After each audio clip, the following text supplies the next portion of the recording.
โหสิไม่ใช่น่ะบอสบายดีถ่ายแล้วบ่เป็นยังดอกกล้องเขากล้องสดโอ้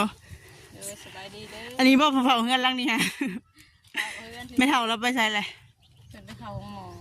ได้ยินแต่กันว่าเพิ่นบ่สบายบ่คิดว่าเพิ่นไปห้องหมอเนาะเป็นอะไรอาการมันเป็นเมื่อยคือว่านะผู้เฒ่าเนาะยังเมื่อยเฮงคือว่าเป็นยังคือตาเปียกนะให้จะผู้สาวบ่ฮะนี่เสียงรถเจ้านี่เลยแหละญาติเขาจับเด็กน้อยบ่จับเด็กน้อยกันนะจับกันนะให้เขาจับเด็กน้อยนะให้ขันหูว่าเป็นรถเจ้ากับญาติหรอกญาติเป็นรถคนอื่นเดี๋ยวท่านนี้ให้นาบุบคึกอยู่บ่ได้ไปนั่นบ่นะว่าสิไปอยู่แต่ว่าที่เขาไปทางคนซิมนำไปอัปเดตทางในบ่ได้ไปโดนเลยเมื่อนักพาไอ้ดีไปห้องหมอก็บ่ได้ไปเนี่ยบ่ได้ไปใกล้ฮะนะเพราะว่าเขาพ่อเขาก็มีนะเขาก็เลยมีโทรถามอาการเอาคือว่าดีขึ้นแล้วใครเนี่ยแล้วเด็กน้อยเป็นไข่ดูใช่ไหมเที่ยวห่อนเที่ยวหนาวเป็นน้ำเม็ดท้องเพิ่นว่าเขาบริกินเนี่ยค่ะไม่ท้องเด็กน้อยอันกินก็คือเก่าเด็กน้อยใหญ่กว่านี้เอ็ดดี้อยู่อนุบาลเด้ซ้ำกับไอ้สันว่าก็กินยาค่ะไม่ท้องป้าเขาไปได้ปะ6 เดือนกินเทื่อนึงอันนี้บริกินเลยนี่กินฟรี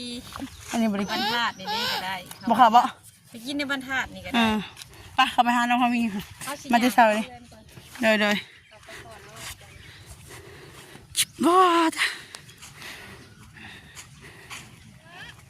ฮะเอา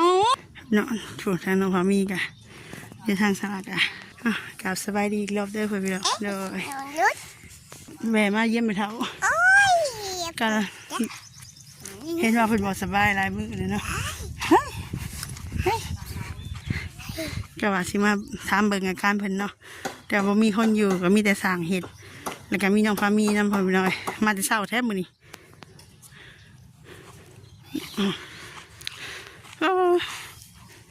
สะอาดแป้นขนาดเลยนะ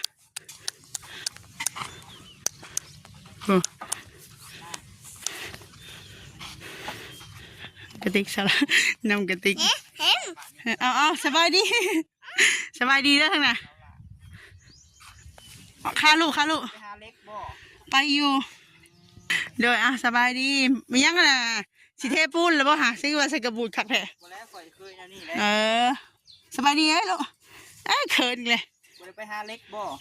โดยว่าสิมาถามอาการของแม่เฒ่าเพิ่นนั่นแหละคือว่าบ่สบายหลายมื้อหรือเปล่ามันนี่แหละสิมาเพิ่นเป็นอะไรอาการเป็นวินตามภาษาผู้เฒ่าแหละเห็นแล้วขมุมีเนาะโดยจะเป็นไข่ลายมือแน่เลยค่ะมื้อนี้แล้วสิมาไปเขาน้ำเกลือคือน้องนางนี่ซะน้องนางก็ไปน้ำกันบ่น้องนางคือว่าเพิ่นก็บ่สบายกันบ่โอ้น้องนางก็ไข้แน่นะเพราะว่าอาการผู้หญิงเนาะอาการเด็กน้อยบ่คือผู้เฒ่าแม่นผู้เฒ่าเป็นบ่ขนาดผู้เฒ่าก็ยังนะแปลว่าน้องนางเพิ่นเฮ็ดเวียงนักกระดูกทับเส้นนะก็คือเฮานั่นแหละบ่เฒ่าอุตมะได้กระดูกทับเส้นนะบ่แม่นน้องนางบ่คือว่าไปทางที่ว่าก็คือว่าผลอีกผลตรวจของน้องนางก็ว่าของยาเพิ่นแต่กะมันก็ธรรมดานะผู้เฒ่าเนาะมันทับเส้นธรรมดาเลยพี่น้องเลยผู้เฒ่ามันก็แบบนั้นแหละเป็นไข่ลายมือโดยว่าเป็นเขาก็มันอยู่ใกล้ๆกันเนาะแม่มาเยี่ยมหลายมื้อกับบ่เห็นไผนะเห็นแต่สร้างก็สิมาถามผู้ใดโดยมื้อนี้แหละตอนสีบ่ายหรือว่าสวยๆจักหน่อยเพิ่นมาเพิ่นว่าโทรถามเพิ่นเช้านี่มาแต่เช้าแท้มื้อนี้มาเพิ่นสร้างนี่ก็สร้างเพิ่นสร้างเราเพิ่นลงมือก่อนแต่ว่านี่บ่เข้าเรียนอันนี้เฮ็ดห้องน้ำแม่นบ่นี่ฮะ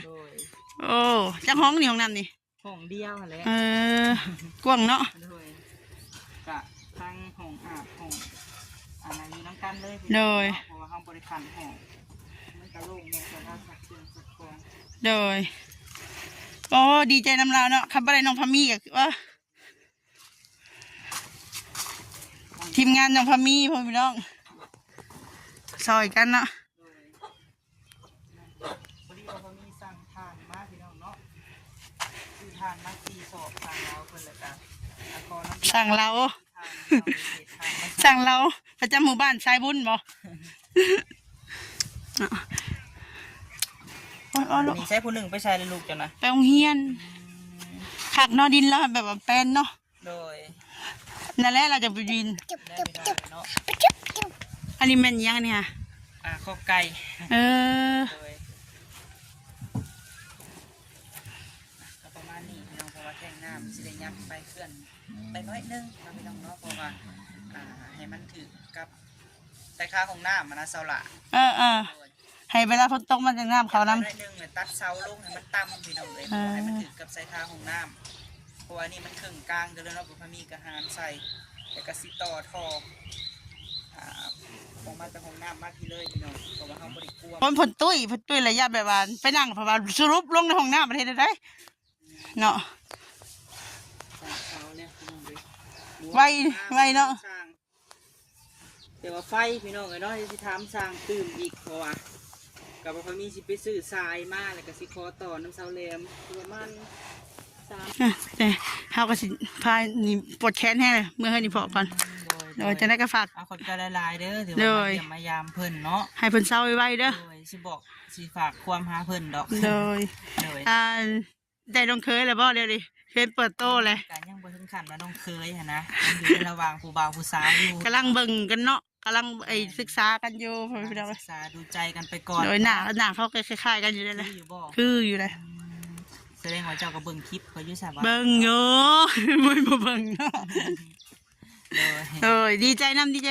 เพิ่นก็นิสัยดีอยู่เด้พุ่นน่ะก็ เบิ่งไปเลยพี่น้ ที่ อง ประจับ เนาะ นุ่ม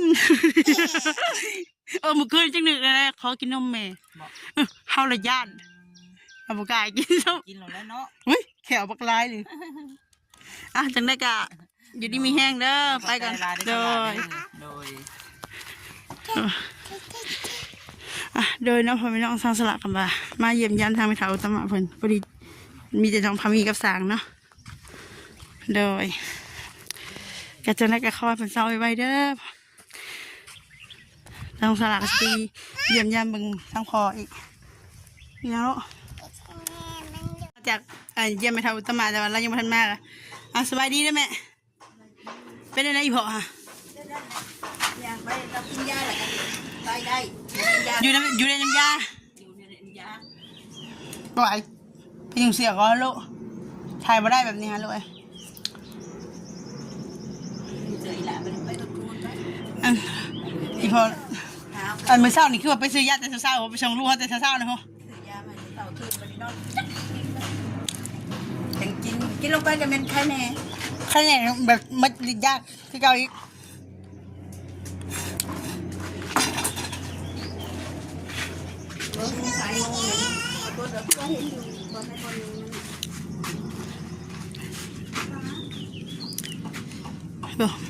แป๊บเดียวทางไหนก็แล้วทีแล้วเลย